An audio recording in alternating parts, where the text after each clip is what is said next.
Hey, hey, hey. So happy to be back here with the Mental Advantage podcast. We have the fabulous Natalie Allport. And it's funny because her name is Allport, but I think she can do all sports. However, she is a professional. She comes from I don't know. I was recently schooled on this, so I'm going to ask Natalie in a second, but she used to be on the national team as a snowboarder, but I think calling someone a former snowboarder, it may be offensive. So I'll get clarity on that. Hey, Natalie, how you doing? Hey, yeah, I'm doing great. Yeah, you know what? For that question, it's true. Snowboarding is a lifestyle sport, which is interesting. Like you ask people who were swimmers, and they're like, "Yeah, I was a former pro swimmer." They probably don't swim like that, for fun anymore. But snowboarding is a lifestyle, so I definitely, I find it tough too because like even in my bio everywhere, it's like Yeah. former national team snowboarder, but I'm like I'm still a snowboarder, like so yeah, it's hard to put that into a short amount of characters. Yeah, exactly. I was just interviewing a Olympian, and I was saying former Olympian, and she's like, "You can never take that away from us." And so I was like, "Oh, good to know." So I was That's like, true. I got schooled on the process as being not an Olympian and currently no prospects in the future. I will no longer strip anyone of their Olympic titles because she's right. Like, you once an Olympian, always an Olympian, because what percentage of society can say that? Yeah. Well, so Natalie, first and foremost, what I like to do is I want to find out, like, you got into snowboarding. How did this all start? Like, was this your first sport that you picked up? How did you fall into snowboarding? Yeah, to the dismay of my parents. Pretty much is that's how it went. I grew up playing every sport, like literally. Like I think from the womb, my parents just knew I was going to be athletic. My dad loved sports, and I was firstborn. And so he immediately was always he'll tell you now that he was like building my leg endurance and things on the bed. I think the people like to say that in retrospect, Yeah, exactly. right? If I became a librarian, he probably wouldn't bring that up, but yeah, he loves to tell those stories. But yeah, played literally every sport that I could get my hands on. I think I was 3 years old when the Atlanta Olympics were on, and my parents tell me that I was on my tricycle going around and around the house in circles saying I'm going to go to the Olympics, which Wow. uh, yeah, so I was determined from that day. We still have the couch, and there's the mark where I would scuff the corner. I would cut the corner for extra speed. Um, but yeah, I was just determined to be an athlete, and that was my whole goal. I just didn't know what sport.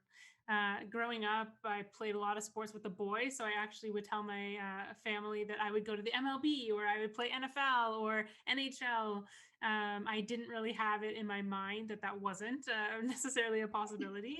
That came with growth, unfortunately, realizing that those opportunities aren't necessarily out there. But I eventually settled on hockey. That became my main sport. Okay. Still played like track, all the different sports at school, but that was like lived, breathed competitive hockey. Okay. But I had grown up on the West Coast. We moved to the East Coast later on in my childhood. So I always grew up skiing, like around skiing. Somehow got into skateboarding. Don't really know how, but then when we did move to where my family and we still all live in this same area of the Ottawa area in Canada. I traded in my skis one day for snowboard at the ski hill. All the cool kids in my class, they all snowboarded, so I definitely wanted to keep up with them. So traded it in and just really never looked back. But I will say I was absolutely horrible at snowboarding when I started. So nobody really understands that they think I was must have been a natural, especially picking it up. Not when I was like 5. I picked it up when I was about 12. Okay. But I was not a natural at all. And so that's why it really was to the dismay of my parents because I was a natural at a lot of other sports. And all of a sudden, I gave up those dreams. And especially at the time, my discipline of snowboarding wasn't in the Olympics yet. There was a whole bunch of things. They thought I was just going to be a ski bum. So they were not happy with that decision at first. Very cool. Very cool. So first of all, I love hearing that, like, because this is not the first time I've heard this story, and I've had a few different people on from baseball, from volleyball, from different things.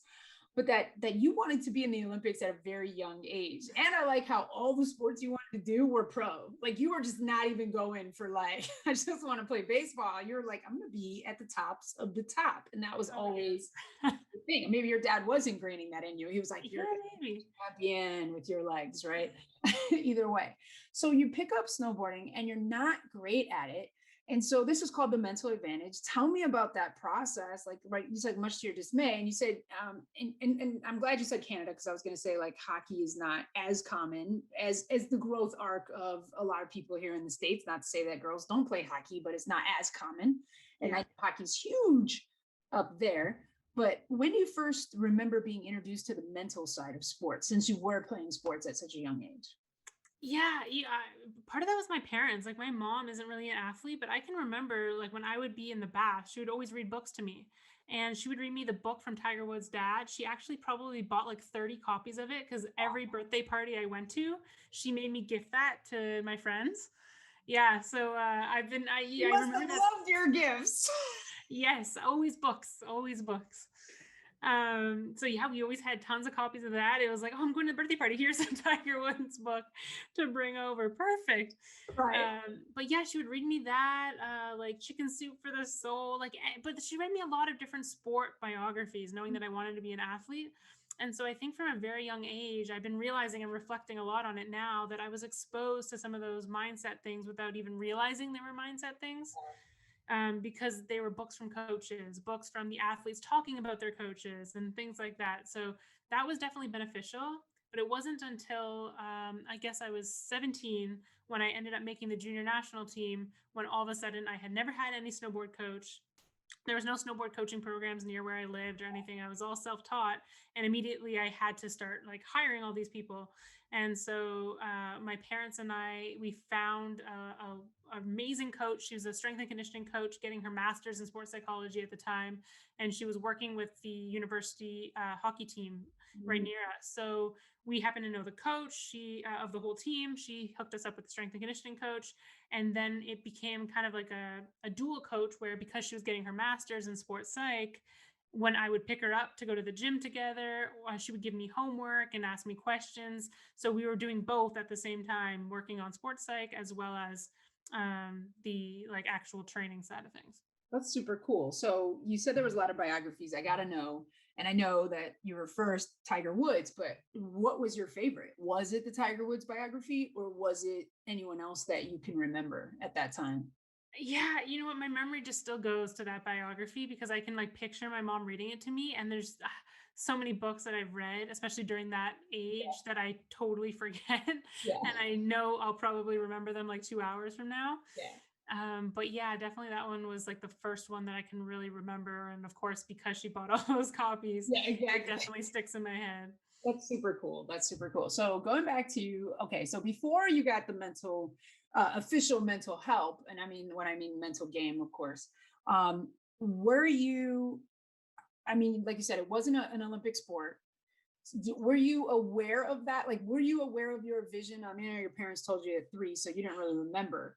But were you like, okay, like one day this will be? And how did that keep you going when there was no official like thing? Yeah, so yeah, I used to like when I said I ate, breathed, and slept hockey. I would sleep with my hockey stick, and I wanted to go and be on the national team. And up here, like the Canada-U.S. rivalry for hockey is massive, especially in women's hockey. Like that's some of the most exciting games. One of the most watched Olympic events, especially up here, is Canada versus USA women's hockey. And so that was my whole dream. So I definitely was aware of like that Olympic goal. But then when I transitioned into snowboarding, it was in a sense, and especially my family realized like, are you giving up this Olympic goal?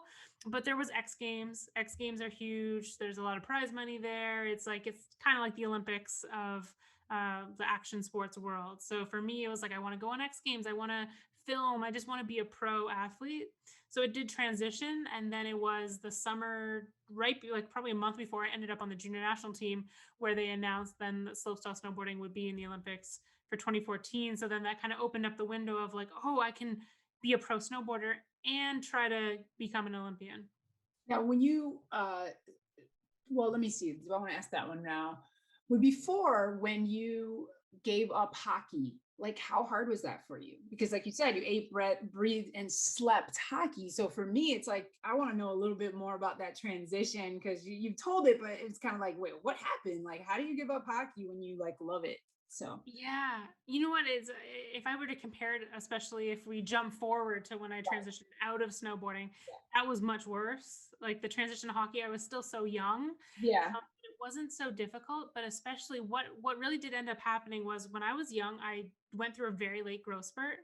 So I was very small, but I was tough, like yeah, solid on my skates and very, very tough, but small. And unfortunately, the year I played, there's an Atom age group, and then I think I was probably in that like right when I was starting snowboarding, so I must have been like 11 or something around there. And I was playing that Atom A level, and we had a coach who unfortunately just it wasn't a great experience. And his daughter played on the team, and she was one of the biggest athletes. Like I was still tiny and she was very large, but she was also very aggressive and getting a lot of stupid penalties and doing things like this.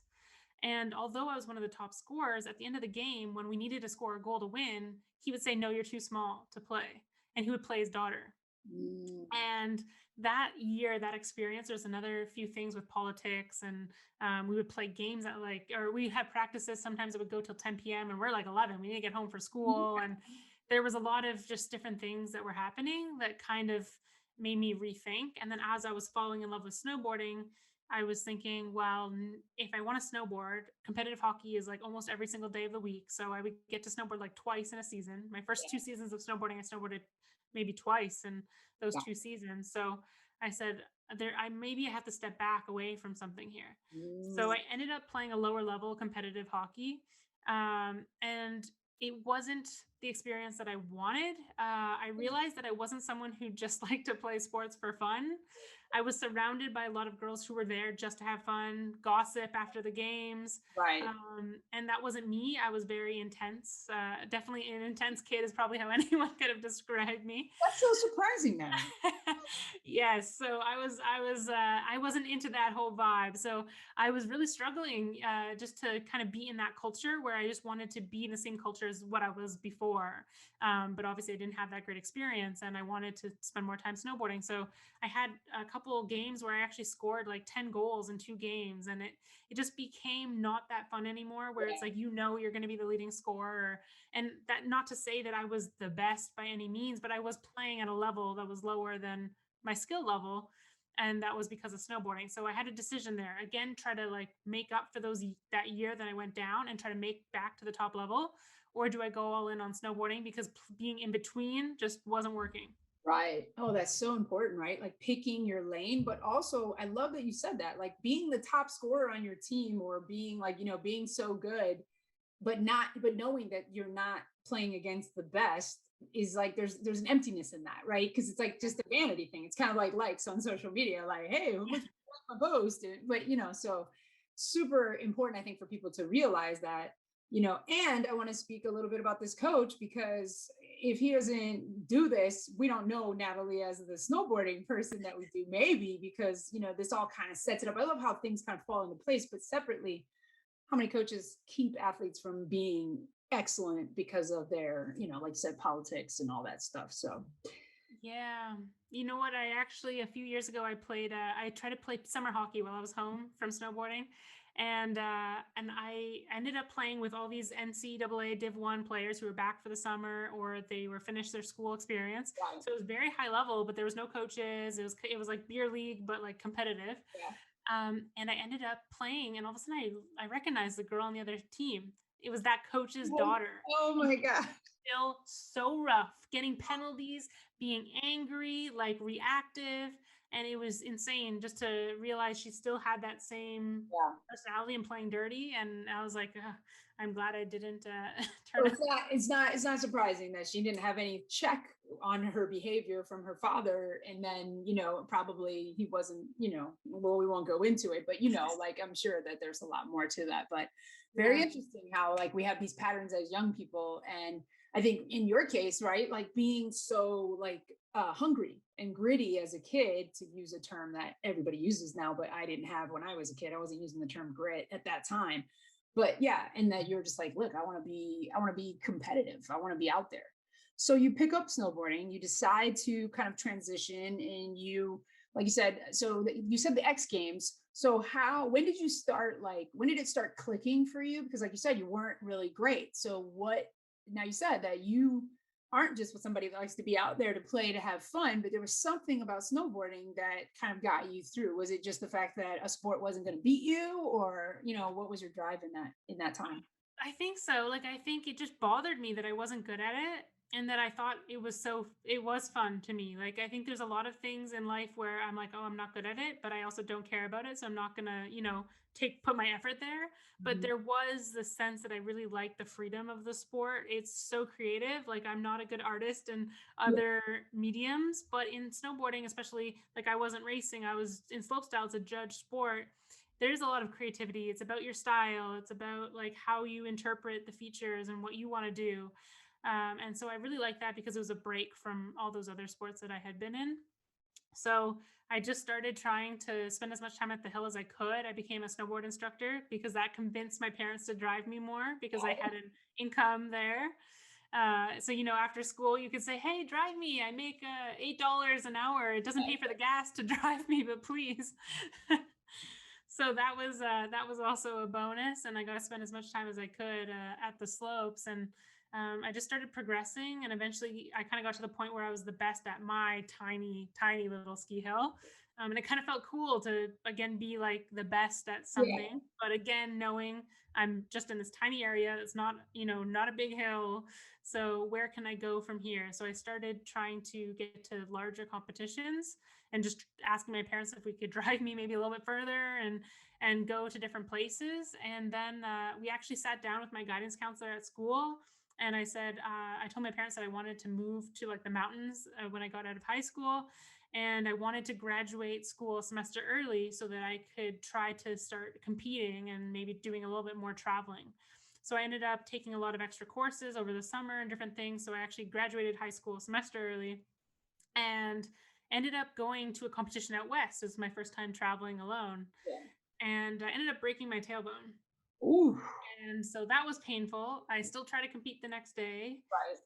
Didn't place very well, but rode through the pain. The worst part was flying home, trying to sit for that long. Sure. And then 2 weeks from then, I had a major competition.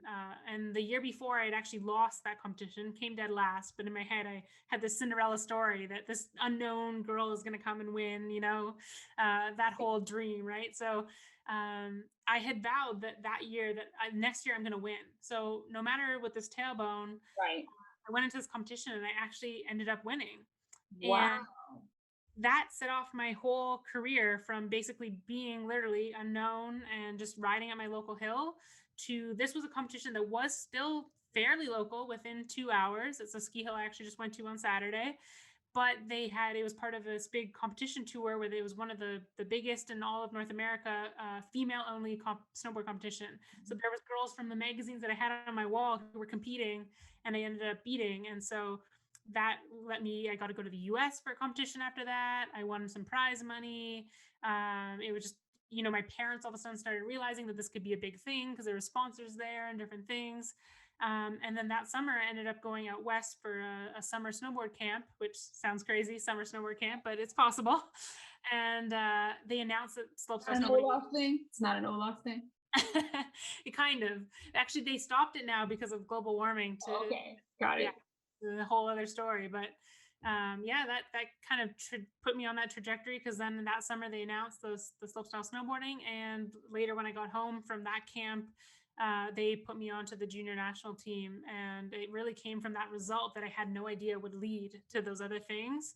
But I just was determined. I needed to win that because I Yeah. lost the year before in redemption, and unknowing to me, I got onto that team, and that kind of changed my trajectory. Instead of becoming a ski bum and moving out west, I Yeah. ended up just doing national team training camps and getting a coach and having to work with strength and Okay. Okay. conditioning. And Hold on. We gotta go back. We gotta go back. Because I love what you're saying, but I want to stay so that I know what questions, like, I gotta get to this point of, like, okay, you break your tail. You said you broke your tailbone or you fractured it? broke it, yeah. And Yeah, I got an X-ray, and actually, it wasn't until really a year later that they confirmed because I got a CT scan for something totally different. Got it. And they were like, "Don't you remember you must have broke your tailbone last year?" I'm like, "Oh yeah, I knew that, but I didn't do anything Oh about yeah, it." yeah. I just broke my tailbone. No big deal. So, Yeah. like, okay. So first and foremost, you're talking about a lot of cool stuff, but I just have to highlight it. You graduated high school a semester early. Like, so this is an example of like having a clear cut goal. Like your mission was like, I'm the big fish in the small pond here, and I want a bigger pond because that's the only way I'm going to get better. So you have this hunger and desire that's been present pretty much your whole life to just be the best. And so you continue to push towards that goal. And then you go to your parents, and you said they were a little reluctant about snowboarding. Was it the danger? Was it the time commitment? What was it that their pushback was a little bit on that? My mom the danger, because my brother still, he doesn't compete, but he does all the flips and everything on his skis. And so for both of us, she's like scared all the time. So even hockey scared her, so snowboarding was like that next step. Right. But then I think for both of them also, especially because it wasn't yet an Olympic sport, they just saw snowboarders as partiers. Like if you were a pro snowboarder, you were probably filming and making movies. And if you look at some of those movies, now they're much more professional. But Right. back then it was like snowboarding, half partying. Yeah. And of course they're like, well, this isn't, and I also had a very addictive personality, very intense. So they saw if I got into partying or drugs or any of those scenes, they could see it going very downhill. So they were just really adamant of just keeping me away from that environment. But then you come to them and you say, I want to graduate a semester early. I want to travel to the West Coast. I mean, clearly we don't have a partier here unless you're just dedicated to going hard in the paint on the partying and the snowboarding. So you graduate a semester early, you go out West. Do you remember the moment that you had the injury? Do you remember that? Like, does it stick with you? Yeah, yeah. I mean, it was in the practice for the event. So the day before the event, my aunt, I have a lot of family out west because that's where I was born. And so she dropped me off for the day. She had to go like instruct yoga or something and was going to pick me back up later. And was going riding okay. And then, yeah, I just kind of, when I took off the jump, I slipped out and I was going pretty fast. So I landed near the bottom of the landing, just straight on my butt. Oh, And wow. I actually had butt pads, which is not cool. It wasn't cool then, but I actually would wear them because I knew like it really hurts if you land on your butt. But it didn't help. I still broke the tailbone because I like getting up was so painful. And then when I got to the lift line, I couldn't even bend over to take off my bindings. Wow. So when I did the competition the next day, I actually had a friend who, when I was in the start gate, had to put on my bindings for me because I couldn't lean over to put them on. And it still didn't stop you though, because you were just like, go out. And like you said, you didn't do well in that competition, correct? Because of the pain. Yeah. But you decided to go through it. You had to fly home. And you know, like you said, you already had this Cinderella story, but what I want to know is like, what were you telling yourself like going into the next competition? Because I know you already had the story, but like you're still dealing with the pain. So how did you overcome it? Do you feel like the mental aspect was a part of it, or was it just like, you know, I mean, like obviously, do you feel like the competition brought their A game? Like what kind of helped you through that competition? Yeah, I mean, one, I had my family there. My mom wasn't able to come, but my dad and my brother were there, and like I can still picture landing the run that I did and having my brother, he was skiing beside the run, and like him hugging me as I was still like riding down, which was a cool moment, especially because we're like dueling siblings, like very much like TV, like we like to Yeah. tease each other, but you know, in the end, we still do love each other. So that was a positive moment where we weren't teasing each other for once. Yeah. So that definitely helped. But you know what? I think it was knowing that like there wasn't anything I could really do for my tailbone other than just rest. Like you can't cast it. Yeah. There's not much. And the doctors kind of said like, yeah, you like if you land on it again, like maybe that's gonna hurt again, but there's not really that much unless you really, really land on it pretty badly. Wow. Luckily it was springtime, so like the snow is getting slushier, so things are a little bit safer in that sense. But I think I was just so determined because I had that competition and I knew like last year I lost and I said I wanted to win. And I had just landed like when I was out west just before a competition where I did hurt my tailbone. I had spent a week at a different resort and I landed like a new trick and I knew that trick could really help me. And so I had this whole new run put together that I really was just determined to land. And so then I was able to luckily land it. And the way this event ran was usually you have two runs, so it's like high pressure situation. But here it was kind of like you had an hour, I think it was an hour or two, as many runs as you can get. Which it does take a while. You have to take the chairlift up and whatever, but you were able to get like 4 or 5 runs, which is pretty rare. So I was like, if I can just land that one run, I know I have a chance of winning, because I was watching what other people were doing, and I was like, if I can land it. So luckily, thankfully, I landed it, and it was such a flow moment. I can bring my head like right back to feeling it. Wow. So for those that are listening that may not be as familiar, because I mean, most people have seen a snowboard before, but when you say a run, are we doing the half pipes? Are we doing like, give me an example of what a run is like for Natalie, because I know there's different events and I'm not as familiar. So let's help the people that are listening. Yeah, so usually there's at least two jumps in a run. So it's slope style, so it's jumps and the rails. And they've gotten very creative now. Like you can see sometimes they have like almost like a half pipe type feature into jumps. Like there's craziness now for sure. But usually there's at least two jumps, and then there's a one to maybe four rail type features, Okay. rails boxes. And so specifically at this event, it was actually a very small course. So there was, I think, one or two rail features and then two jumps. Okay. But typically you would usually get like three jumps and maybe three rail features. Wow. Okay. Thank you. That helps bring it up. And rails is like with the skateboard, right? Where I'm riding along. Is that what that is kind of? Yeah, like a handrail, almost like you'd see like a street rail when you're walking, or yeah, just like these metal or plastic features that you're sliding across essentially. Awesome. Awesome. Yeah, I can do that. I just said no, just in case you guys, because you can't all see me, I guess. Okay, so you win this competition, and like you said, this was like the thing that was like, okay, this is it. I'm this changed everything for you. And when did the national team thing happen in like timeline to that?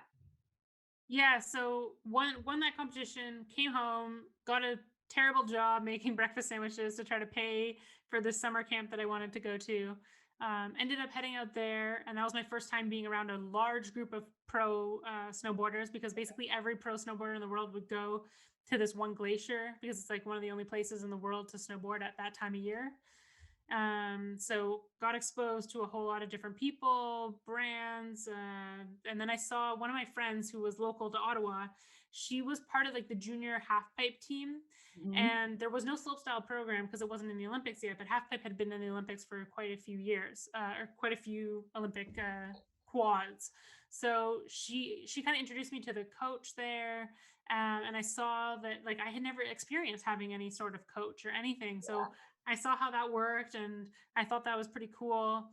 And still not knowing anything, I came home. And of course, during that time, that's when slopestyle was announced into the Olympics. But I didn't think anything of it other than I want to make it there. But it was more the athletes who already were pro who were excited because they knew, like, okay, we're the ones who are probably going to Got get to it. go.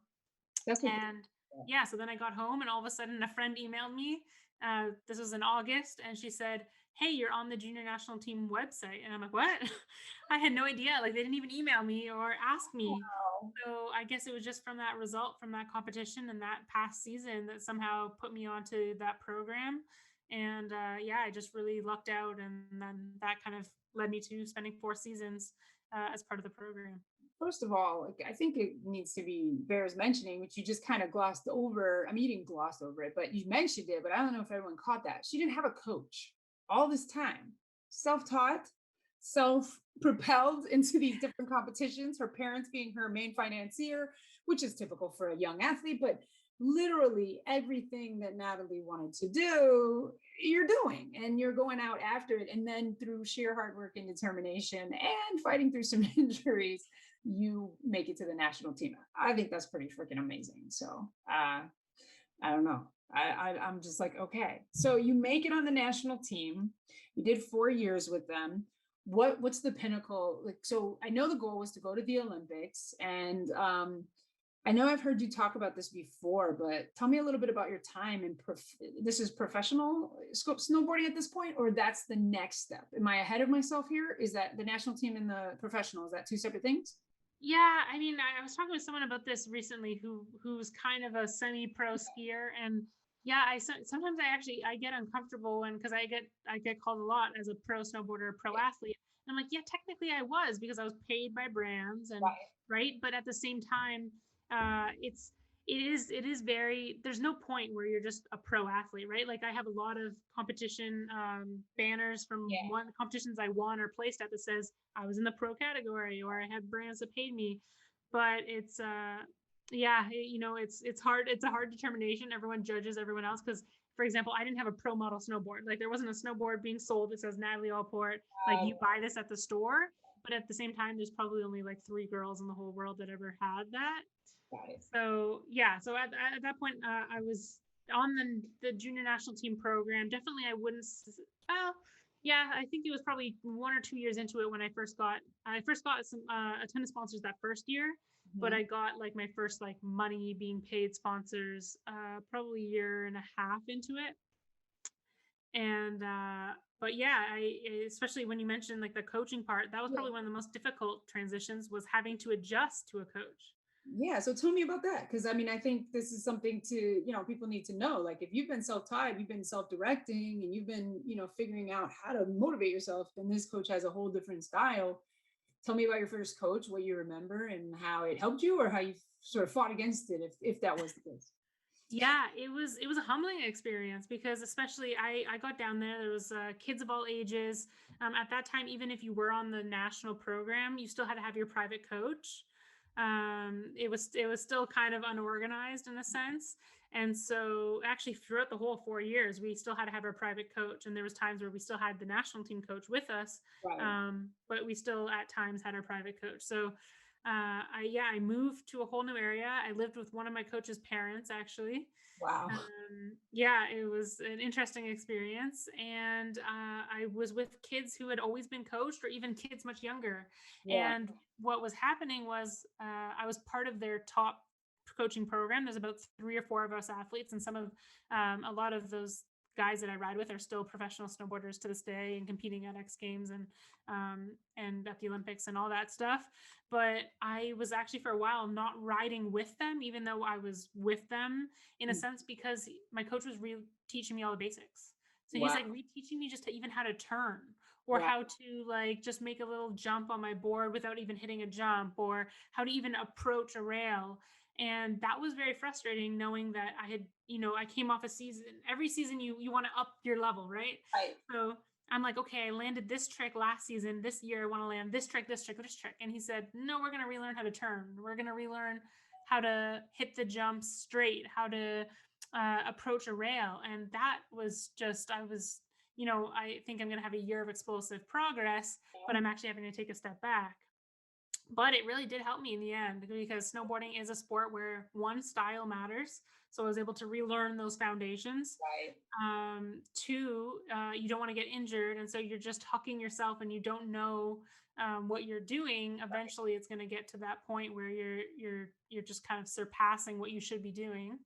And then three, you're going to hit a limit where because you don't know those basic mechanics of how to even initiate a spin or how to approach a rail, you're going to hit some sort of plateau. So it was helpful, but it was a very humbling experience as, you know, a 17, or I guess it probably just turned 18 at that point, to have to take that step back. And even at some points, I was riding with like the 12-year-olds of the program some days, just trying to like work on some stuff, and they would send me with them to relearn stuff. And that was quite frustrating. I bet. I see you in the back of the van holding your board like this sucks. I know you're probably not holding the board in the van, but that's just the picture I have of you being like the biggest one in the Crying and yeah. kids and Mike around you, and they're like, "Oh my God, Natalie's with us," and you're like, "Yeah, hey guys." But so, I mean, not that you were ever not nice. That's just my TV version of the event. So you're like, I love that, because the best example I can use, like, correlative to the sport that I know the most, which is basketball, is I don't know if you know about Steph Curry's story, but his dad made him work on his threes between his freshman and sophomore season or something in college, and now obviously he's one of the most prolific three-point shooters in the game. But it was like at that time he had to really go back to the basics of, like, long range shooting. And so and then like he's like, like that step backwards to, go forward is so key. And like you said, there's three things. It's about style, it's about not getting injured, and it's also about, being able to go properly into those things and have a more effective run, versus like, just kind of like, hey, I'm winging it, it's working for me, but maybe like Yeah. So I think that's great. So you're on the national team, you said, for 4 years. Um, and what was your pinnacle moment? Like, like this was awesome. Like this was my highest achievement that I like, I had reached what I thought was like the it moment in that, in that arc. Yeah, I mean, looking back, there's some definitive moments. I think at the time Yeah. there weren't, because I was always wanting to make the Olympics, right? Yeah. And as we might get into, like I fell just short in 2014. And realistically, as a young athlete, 2018 was my main trajectory. It was like, okay, we're training for 2018. 2014 would be a bonus if we can qualify. Okay. But I did end up stepping away from the sport in 2015, so not even really giving myself a shot At the at 2018. the 2018. Okay. But there's some amazing moments from, I think, my first season. I made it onto the Junior World Championships team. So that was my first event really getting to represent Canada Okay. and go to something big that kind of, you see everyone from all the different countries. And so Cool. that was a big moment. And I ended up getting the highest placing of any girl from Canada. Awesome. So that qualified me for funding and different things for the next season. And it was kind of cool to say I was one of the in the top 10 best female snowboarders under 21 at one point In the world. in the world. Yeah. In the world. That's a pretty. I don't know many people that can say that. I may be top 10 talker in the world. I don't know, but okay. So I want to ask this, and then I want to go to the Olympic thing. First of all, I think that's a pretty big thing. What you just said. You're representing your country. You placed the highest, and you're a top 10 in the world. That's a pretty pinnacle moment. And I know it's not the thing you were shooting for, but that's pretty amazing. So when you get sponsored, and I think this is helpful for people that are in sports where I don't know if a lot of people know, but you don't make a ton of money in these sports, right? Like if you're not sponsored, if you're not like, it's not like that there's a huge payday at the end if you're not getting the sponsorship dollars. So is there a different pressure on Natalie, in that, or are you just kind of like, like this is just part of how it works? Yeah, there definitely is. Like it's an entirely sponsorship driven sport. Like you need sponsors to connect you. For example, the next year that I went to that summer camp, I was able to have sponsors who literally they sponsored a week of that camp where they have like all the pro riders of their team who come and ride with the campers who pay to be Yeah. there. And I was able to be part of that. So then I didn't have to be a paid camper. I was like the pro rider that the kids gotta hang out with. And so you need sponsors to really hook you up with anything. There's competitions that are invite only. So the industry, you need to have those connections. And exactly like you said, like some competitions have higher prize money than others, Yeah. but you need the sponsorships. Like most sponsors, they'll match the prize money. So if you won 10,000, they'll say, okay, we also give you 10,000 because you're going to be on the podium with our stickers and our board or whatever it is. So sponsors are definitely key, but it does add a whole other pressure because you're not like even any event I'm going to, and I know that sponsor is going to be there, that person is there. Like you got to present yourself in a certain way. You have to be on. You can't really show your frustration at Yeah. the end of a run that didn't go well because you're like, also my sponsor's here, and I really need to act in a way that shows me in the best light. And so you always are thinking about some of those little nuances because you do have that additional person who's really betting on your whole journey in the sport. And it definitely plays in, especially when I did step away from the sport too, knowing that these sponsors came on with me when I was very young, when I was 17. And so they're Right. betting on my future of becoming a top pro, Right. making it, they didn't care as much about the Olympics because the Olympics actually are not even allowed to have your sponsor logos and things, but they cared, X Games, all those events, right? And so they're betting and taking a chance on me then that I'm Right. going to make it. And so that added a lot of pressure to me deciding to walk away too, because I said, these people have invested time and money and product and energy on me and vouching for me. And it just, yeah, there's a whole other pressure, right? It becomes a business at that point. Yeah. So I want to talk about the Olympics because I don't know how it works with the snowboarding because, some sports, it's like you run at an event. It's not maybe like the Olympic trials, so to speak, but you qualify, like your time puts you in the race. Is there a specific Olympic trials for snowboarding, or is it a specific event leading up to it that you qualify? Do you remember that run or that day about it? And what was your mindset going into it? Yeah, so there's a bunch of events. So basically, it's interesting how it does work. So I know like there's some sports that take a lot of people. Like if you look at triathlon or marathon, there's so many athletes that do end up in the Olympics. I think for us it was maybe 25. It was no more than 30 girls in the whole world that make it to the Olympics for snowboarding. And Right. each country only can possibly open up between 0 or 4 spots. Mm, Which actually for our male athletes in Canada, we have amazing male snowboarders, female too, but yeah, on the male side, we had like 6 guys that could easily come top 10 at the Olympics, but yeah. only 4. We have a maximum of 4 spots because that makes it more fair for other countries. Ah, interesting. Yeah, so what it works is 2 years before the Olympics, basically the results that you have, so top 30 finishes at the World Cup. So Yeah. there's kind of two different tours in snowboarding, and they're starting to combine, but there was kind of a war between them because one tour is run by actually skiers, because it's the FIS, and so snowboarders really rebelled against that. Yeah. But that was the Olympic qualifying tour. So you have your like World Tour events, and then you have your World Cup events. And if anyone has heard of like World Cup ski racing, that's pretty much like the pinnacle in skiing. And Yeah. so in snowboarding, that was our Olympic qualifiers as World Cup events. Got it. So you have to come in the top 30, and based on how many top 30 positions, you end up opening a spot for your country. So Mm, 2 years before, we only ended up opening 2 female spots for Team Canada. okay. And so we had those 2 spots. And then, based on your results the next season, the year leading up to the Olympics, I think there was maybe a few World Cups, I think maybe 3.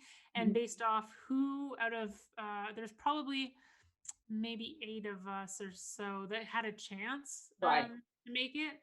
And out of those, whoever had the best placings across those events then makes it to the Olympics. And I think each event might have been ranked differently, Okay. but the national team basically had like, okay, this is our system. This is how it's going to be fair. It's whoever has the best placings. You're going to take those 2 spots. Cool. One spot was already locked in. She was a girl who had been on X Games tour, everything for like a decade. Okay. So kind of like a legend in the sport. So Yeah. it was kind of, there was a whole group of us who were pretty even, and we Yeah. were all fighting for that one last spot. Ease. Yeah. So that was Pressure. stressful. But unfortunately, I went into that whole season, and the season before, it started the season before, injured. So I wasn't really part of opening up a spot. I had done a World Cup and then got injured at it. So I basically had like one competition once I was kind of done for my injury. And essentially it came down to like I would have to win if Uh, I wanted to make it to the Olympics. And you're winning against everyone who's going to then go to the Olympics, yeah, right? So it would be exactly. like winning the Olympics to try to make it in. Ah, no Yes. pressure, So no pressure. You just have to beat the world's best to be on the team. exactly, yeah. And everyone has that in their mind, right? And you also calculate points and see, okay, based on this other person, like who could possibly make it. And so there was definitely a lot of stress around that, and who could make it and who could do what. And I one thing about snowboarding is you have your run, and so I knew I didn't have the best tricks, Yeah. but you do never know that if 10 people who have better tricks, they fall on their Yeah. run, because again, you only have like 2 runs. Yeah. There's a chance, like there is a lot of events that come down to bad weather. Some girls who are lighter don't have the speed to even make clear the jumps, and so that throws a wrench in it. Right. So there are little things that do really change the mix. So if you can be consistent with like a safe run, Yeah. then you have a chance. But yeah, unfortunately, I didn't really like land the run I wanted. I didn't really land a good enough run. Yeah. But one of my best friends ended up getting that spot, and so it was good to watch her too. But it was definitely hard because actually that last event was about a month before the Olympics. Yeah. So we all had actually signed everything, oh, like the whole Olympic contract. I still Oh have it. my gosh. So like because you have a chance, right? So you even have to study like what food you would bring to the Olympics if you were going to go there. We were sent like the I could probably still pull it up on my computer. There's a whole Canadian Olympic team website where you would see the like the layout of the gym in Sochi, so you could see everything like as if you were going to the Olympics. You were supposed to plan, all of us, as if we were, even though only one of us really was going, because all of a sudden it'd be like a month transition and you have to get your visa and everything. So even though I knew it was a long shot, I still try to like live it as if I was, or at least get that experience as if I was going to go in 2018. So it was kind of a rough blow having gone through that experience and then not making it, despite the fact that, in retrospect, it was a long shot. Yeah. So okay. So it was a long shot, and you talked about because we're getting close to the end here, but I want to definitely cover your transition out of snowboarding. But you knew, so you didn't make it. It was your best friend. You were happy, but that little bittersweet feeling of like, hey, good for you, but I wish it was me, type thing. So then you go to at this point, how much now you said this happened in 14. So what precipitates you actually exiting the sport in 15, because you were thinking about a 2018 run. So what precipitated that decision? I think there's a lot of little moments over the seasons, me questioning, is this the right sport for me? Dealing with stuff from judges, being in a judge sport and having come from a very like other sport background. In hockey, hard work pays off. And I felt I was the hardest worker. And I was just seeing nobody in snowboarding was as strong as I was. No one was going to the gym. No one was doing these things. People were still like my friend who made it. I love her. She's awesome. And I met up with her last summer to catch up, but she was still, partying and doing fun things. And to me, I was like, I'm dedicated. I'm doing all these things, but people learn tricks faster than you, just the way it goes in snowboarding. There's judges' decisions. People have different style. There's so many different factors that play in, and that did frustrate me because I was seeing like I'm working this hard, but it's not necessarily leading to this Yeah. payoff. And I knew it would in a different, in a different field. So when I came back, I actually got into the sport of CrossFit, and I saw all of a sudden I was surrounded by people who were at the top level in that sport and telling me who you can make it to the top level to here and really quickly. And I was picking it up really quickly. It was reminding me of my childhood when I was picking up sports quickly. So I saw that. And then also there were just some mental health things that were going on, anxiety attacks, starting to really be homesick, which I never thought. I always was excited to just go off and snowboard and do that. So it got to the point during my last season in 2015 or 2014 to 2015 season that I was living the dream that I always wanted to, and I just didn't like to be there. I always was wishing I was home. If I had a bad headache, I would say, "Oh, I need to go see the physio." And I started becoming someone who was making excuses not to try the next trick because Mhm. I was starting to feel out of it. And I was also scared. Why would I try this next trick if I could really hurt myself and that could affect my whole life and anything I wanted to do moving forward? And it started kind of making me into someone I didn't want to be. I didn't want to be an excuses person. I didn't want to be this. And I realized that it really came from my time being done, Wow. and kind of having that fear in my head of injuries, and all these different factors. So it took me the whole season. I said, I'm going to go still all in on this season, see if it's the right decision. I had a good placing at nationals. I came fourth that year. So everything was okay. But at the end of the year, I messaged my coaches and said, hey, I'm taking a break. And that break ended up being permanent. Yeah. Did you know when you sent that message that it was going to be permanent, or did you like just kind of like, well, I'm maybe I'll come back, or I need this break? I think I did know that it was Yeah. going to be permanent, but at the same time, like I just wanted I'm someone I get scared of closing doors Yeah. completely, Yeah. right? And especially at that time dealing with mental health, I wasn't sure exactly what I was feeling. Right. And so I didn't want to completely close it. So just saying, hey, like I need a break. And then, I think we all kind of knew though that the break means not coming back. That's it, right? So I think that's really important to hear, like that, like you said you had achieved everything, minus going to the Olympics.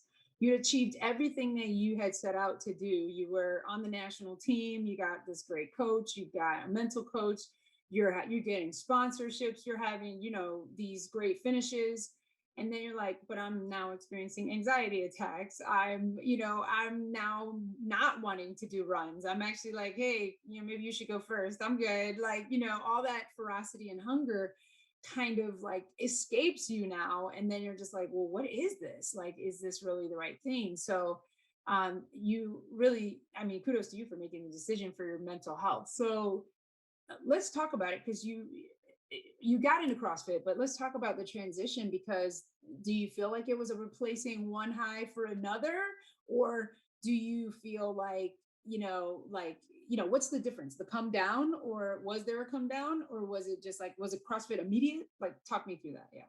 Yeah, it was tough, and definitely like you said, replacing one high for another, because over this past couple years I hurt my shoulder in 2019 and then the pandemic happened. Yeah. So it's been a long time since I've competed, and actually this weekend is starting the CrossFit Open, which is like the qualifying competition for the next series, and I'm not participating.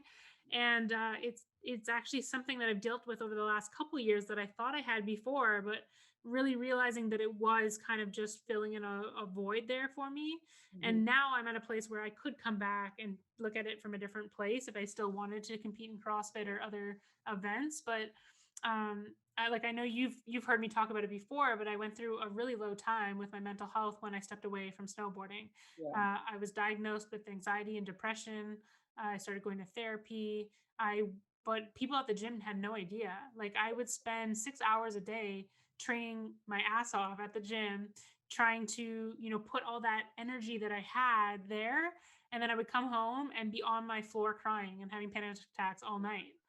And people didn't really see that, but CrossFit did help me in the sense where I was able to put my energy there, and then I was able to go to therapy and deal with these other aspects. But it was interesting to realize that I still, as much as dealt with that loss of identity of being a national team athlete, I still try to hold on to that identity of being an athlete, right? And Yeah. my snowboard peers never realized why I left snowboarding, and my sponsors too, but some of them actually stayed with me as I transitioned into CrossFit. Yeah. And then my snowboard peers actually were like, "Oh my gosh, now you're like a pro CrossFitter." So they didn't know, I didn't have to explain that so much to other people. They thought I was switching sports in a sense, but it wasn't that at all. And it really has been the last couple of years where I've gotten to that point where I realized that I was always competing to prove something to somebody, and just prove things. And I always said it was to prove something to myself. But I think I've proven everything in myself. Like, I know that I can do whatever I want, put my mind to, I'd say and that's then it gets to the point of, do I need to, like, and so do I need to if I'm not enjoying it? yeah. And so now I'm at a point where if I do fall back in love with CrossFit or another sport or whatever I want to do, to the point that I want to spend 6 hours a day in the gym training for it, then I think I can do that from a much healthier perspective. I think that's so helpful for people to hear because, like, I think everybody thinks that happiness is when you get to the destination and you start to see, like, where I always use the analogy of the cell phone, right? It's super exciting for about 2 weeks and then it's just a cell phone. And it's similar, even though I know that, being an Olympian, being a national champion, going to the world championships, it's huge. But it's a completely different perspective from the spectator to the competitor. But then also, once you get off that podium, it's like, the fanfare, and then it dies down. And then the athlete's left with, what's now? What's next? Like, who am I when I'm not this? And so that identity piece is so important, of like finding that value in yourself outside of the sport, as we've talked about obviously before. Natalie and I have met on an app called Clubhouse. Check her out. She has great rooms on there. And of course, we'll link all that stuff in the show notes so that you can find Natalie. So Natalie, you recently did something amazing, and I don't want to underscore the identity conversation. We should probably talk about that even more. But um, what what you recently did something pretty amazing. Speaking of your tenacity and drive, you're also very passionate about mental health because you experienced it. So you did something. Tell people about it, please. Yeah. Yeah. So I was really inspired last year hearing about people doing like challenges, and being someone who trained all my life, like especially when I was training in CrossFit, my dad would always be upset because on the weekends when he wanted my help moving things at the cottage, he's like, "You're always too sore. Like, you have all this strength, you can deadlift all this and do this, and what? But where are you using it in real life?" And I would always joke. I said, "Well, yeah, that's just being an athlete, right? Like, you give it all to your training, and then you're Right. sore for everyday life. You're not training for everyday life." Right.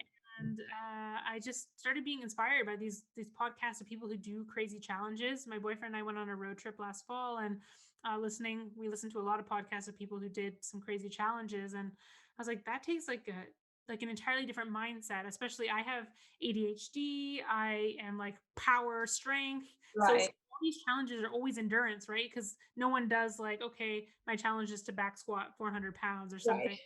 That it's not something that, like, that's really impressive, but it's more, that's like in a sport competition setting rather than like this physical challenge that people do to either raise money for something or prove something to themselves or whatever it is. So I thought I want to do some sort of challenge. I know I'm not a runner, not to say that I couldn't become one, or definitely running is something I work on in CrossFit.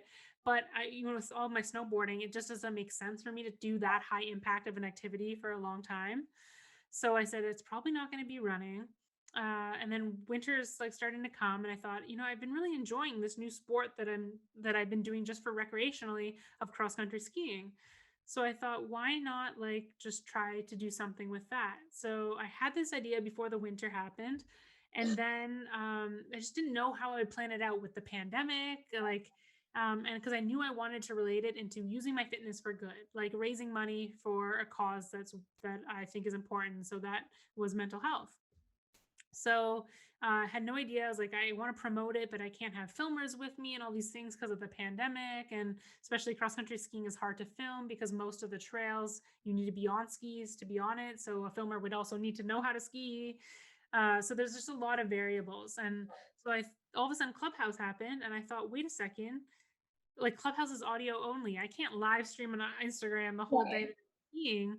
But this is a way that we could do a fundraiser where, especially because it's weather dependent, I won't know the weather until maybe a week before. So I can't make a decision on the date. Like it took us months of like, oh, next week's going to be good. Oh, no, it's not.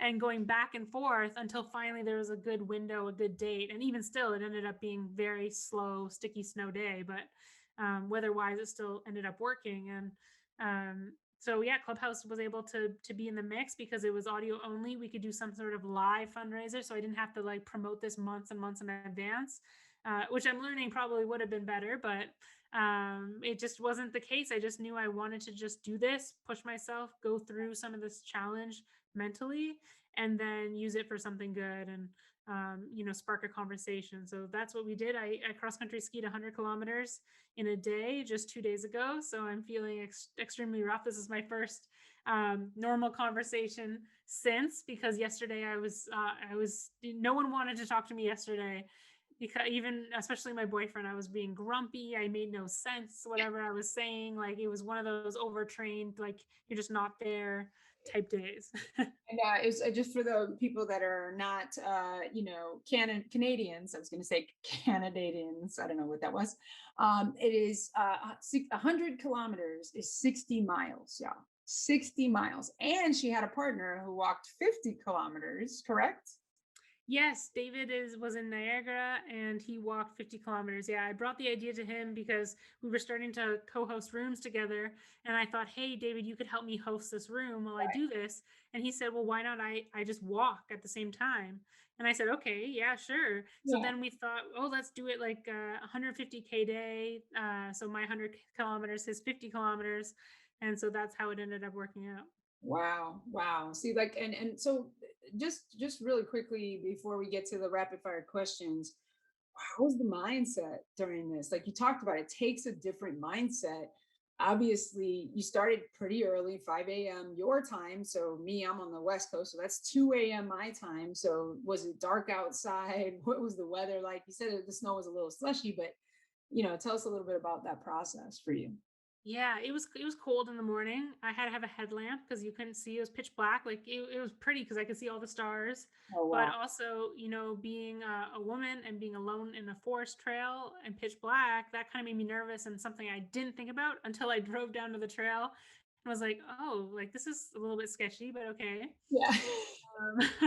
So that did kind of make me nervous. I also think though the CrossFit, I'm probably stronger and fitter than whoever's trying to attack. Yeah. Yeah. That's what I think. But still, I was kind of creeped out by the whole darkness point at the start. But yeah, it was really cold. I was able to get like some good paces in the morning while it was colder. And I was told by like I have a lot of friends around here, people who work at the ski shops that I know well, who are experts in skiing, and so they're like, yeah, try to get as much as you can done while it's fast, Mm, because it's going to slow down a lot. And still in my mind, I had like wax and all these things that I thought it wouldn't slow down as much as it would, yeah. but it really, really slowed down. And so in those middle sections, it started getting really hard mentally because you're like, I have the blisters already. Everything hurts by that point, and you're still only a third of the way in. like everything is getting to that hard breaking points. I think with any long challenge, that middle section usually people say is the toughest, Yes. but then it's also becoming the slowest. So I felt as much effort as I'm putting in, all this pain I've been through, but yet I'm not moving anywhere. Like it's like my skis are just, it's so slow. I was like, I told David, I think it would have been faster in that point if I was walking, like, Wow. because I was just putting in so much effort. And then later on in the evening, it ended up getting faster. But for me, there was points where I just didn't think I was going to make it. I wanted to quit. I was, why am I doing this? My dad called me because he was tracking my Strava, so he knew whenever I took a break, and he said maybe like you should stop and start again. Like maybe do the next 50K like when it's colder, like in a couple days or something. And I said no. Like he said, people would understand. I'm like, that's not what I set out to do here. Like I know that it's going to get hard, and that's the whole point of the challenge. Is when it gets hard, like you almost want it to get hard, because that's the idea. If I did the whole 100K and it was pretty easy the whole time, it wasn't a challenge. Right. And given So your pattern, that's kind of how you like a challenge. That's what makes you like, that kind of fires you up. yeah, so it just it got really hard, and then later on it got a little bit faster, still pretty slow. And my brother surprised me, and he joined me for the last 15K, and it got pitch black again by that point. So we got the headlamps back on, and so that really helped, because again it was creepy at night if you're by yourself. And that really pushed me through. But this morning I was looking back, and I was trying to, yesterday I was just too done to make any comparisons to what I like. It didn't set in, and Right. then today it started setting in, and I started thinking about that journey, about how I was making quick progress and kind of motivated, but expecting it to get worse. And then it got worse, and I was gone through all this pain, having all the struggle, and doing everything I could, but not moving forward. Yeah. And then as I could see the finish line, and I saw, okay, if I can get to 80K, I know I can finish. I Right.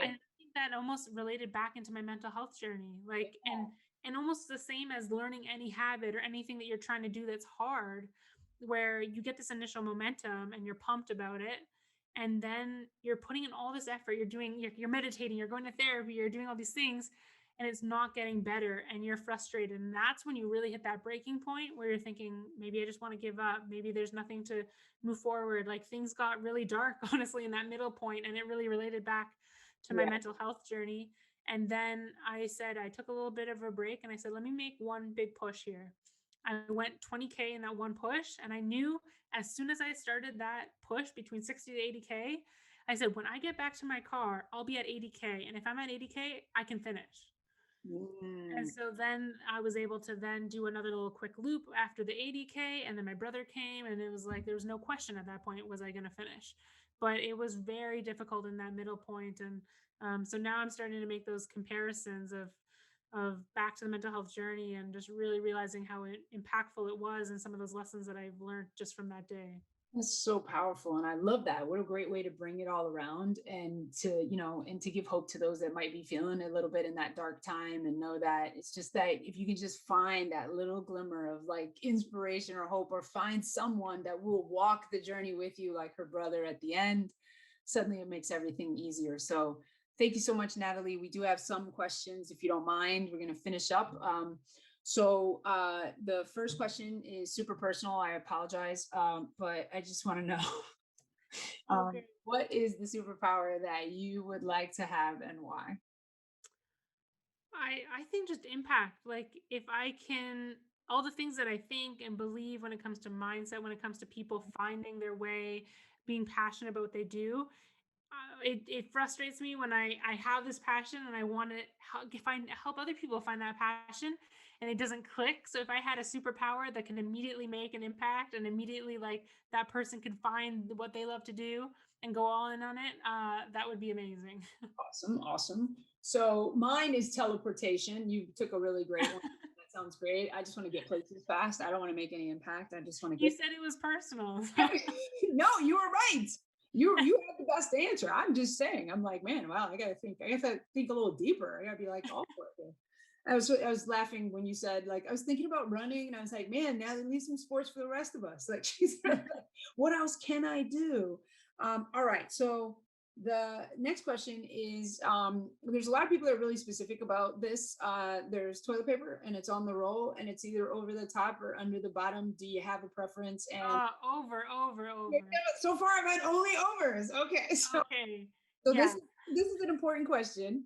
Are you a person that changes it in your own house if someone puts it on the wrong way?